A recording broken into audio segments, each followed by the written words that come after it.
the two pieces complete. And then you can see that we started from the base, and then you can see how we wave the leaves all the way to one side to the other. So that's a horizontal design. And then we grow all the other flower on top. So that's the one design that she was choosing.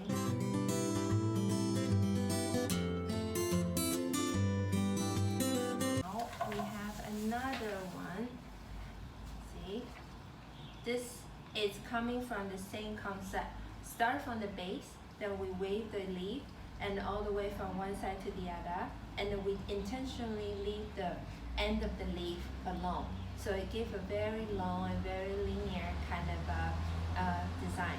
And then we place everything else, the big flower and the small flower, just right on top, almost kiss the surface of the leaf, like a waterfall from the top and all the way drip toward the bottom, right? And so it's a very obvious one direction of the design.